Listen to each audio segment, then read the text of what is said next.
Much like a lot of films these days, Venom is a pretty stupid yet watchable film. Let's break it down.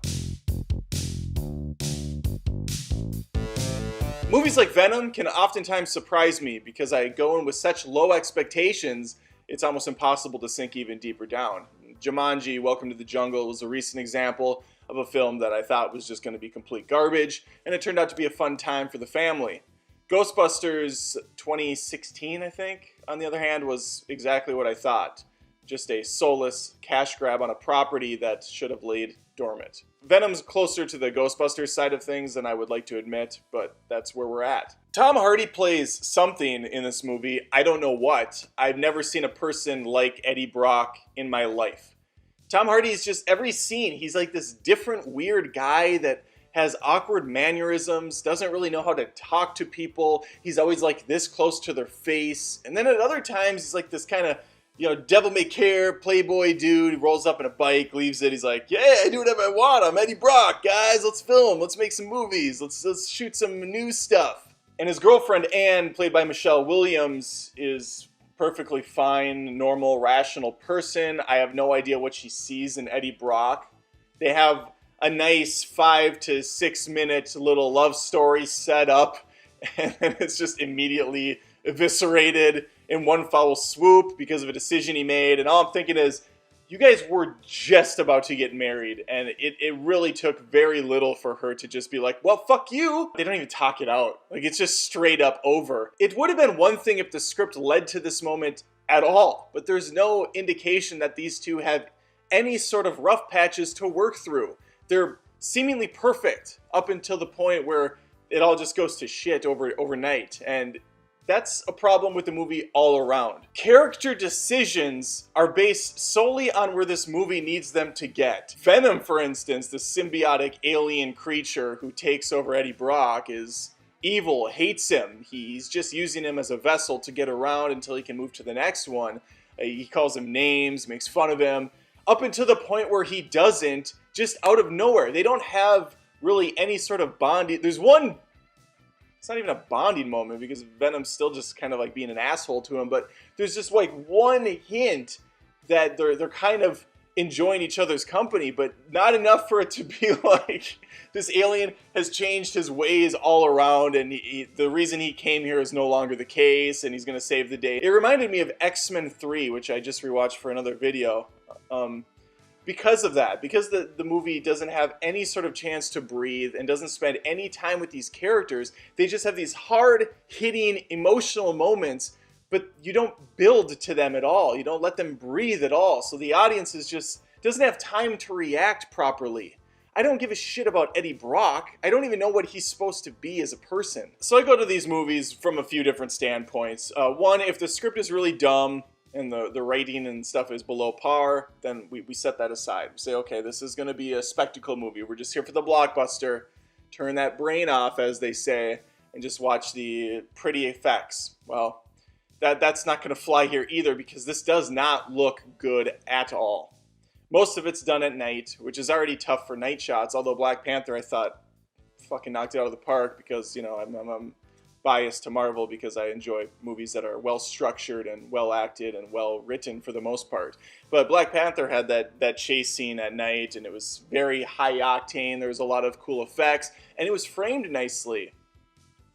This looks like the B or C team came in and filmed all sorts of crazy shit on the highways and on the roads, and then the director came in later and said, okay, we can make this work. We can piecemeal this together. And the stuff that doesn't work, good news, we have a green screen. Let's just put Tom Hardy on a bike, have him make a bunch of really weird facial expressions and reactions, and we'll call it a day. When I saw the first Tom Hardy green screen motorcycle shot that was super cheesy looking, I thought, okay, we have to piece this together. I'll give him a pass. When I saw the 30th one, I was out. And it's constantly jumping back and forth. You have a car flipping them back to Tom Hardy. Hey, I kind of like this. I vividly recall one single shot of greatness in that scene when the camera was wide and you get to see Hardy like slow motion falling through the air back to his motorcycle. It's just one little nice shot. I thought, wow, okay, we could have framed up a lot more of this stuff like this. But no, it's constantly zoomed in action with camera movement everywhere and then a CG Venom thrown in later. You can just tell they had no real choreography at play. It was just moving cameras around and then having them hop around. It doesn't work. It doesn't look interesting. It looks like a video game cutscene done in the early 2000s. The PG-13 rating, it isn't a problem because like the whole script is a problem. So the rating's the last thing that matters. The only thing it tells you is there may have been a hard R movie here at one point, just how things are kind of set up, but then they transition to PG-13, maybe threw in some more jokes, so a little bit more comedy in the mix. The problem for me, though, is it does feel like two different movies. You have some horror aspects, some scary stuff, kind of, that you could see they were trying to pull out and extract from this, and it does work if they would have gone that extra mile, but they don't. But then you have some kind of funnier, Deadpoolish kind of comedy that also sort of works on a level, but because nothing's really syncing up. Ironically, this is a tale of two Venoms, and they don't have a symbiotic relationship. The blend is not there. This reminded me of The Predator, where the fucking tone is all over, and it just doesn't work at all for me. And I can see people going, and the audience I was with, they were having a good time. There was one woman that was just eating everything up. Anytime Venom had a little joke, she was on the floor basically laughing, which good for her. Good for you, lady on the floor laughing at Venom jokes. You earned it. There is the stupid end credit scene that is really predictable if you know anything about Spider-Man, which I'm not a comic guy by any sense, but I know who certain characters are, and I was kind of predicting stuff as they were happening. And even that scene, though, which I won't give away, was really weirdly done and just awkward. Like the rest of the movie. This movie is awkward. I turned to my buddy and I said that. I said, this is one of the most bizarre movies I've seen in a long time, and I've seen some weird shit. But just how this film is set up and how it's playing out, it's just unnatural. If you say for past the credits, there is a good 4 or 5 minute clip from the new animated Spider-Man movie by Sony.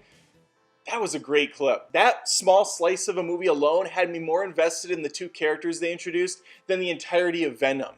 And I laughed harder in those clips, and I was more engaged. And that just speaks volumes of the difference here by studios and by teams and by directors and writers working on these properties. But no, I did not like Venom at all. I prefer to watch Spider-Man 3 again, because at least I understand those characters. I know what person Toby is and what kind of villain Venom is, even though he was stupid in that too. Thanks for watching me rant for a little while. If you liked the video, make sure to subscribe to Adam Does Movies. If you want to hear me complain some more, there's plenty more rants to be found, to be unearthed. Just have to click on that link. I'll just stand here and wait awkwardly while you do, making you feel uncomfortable.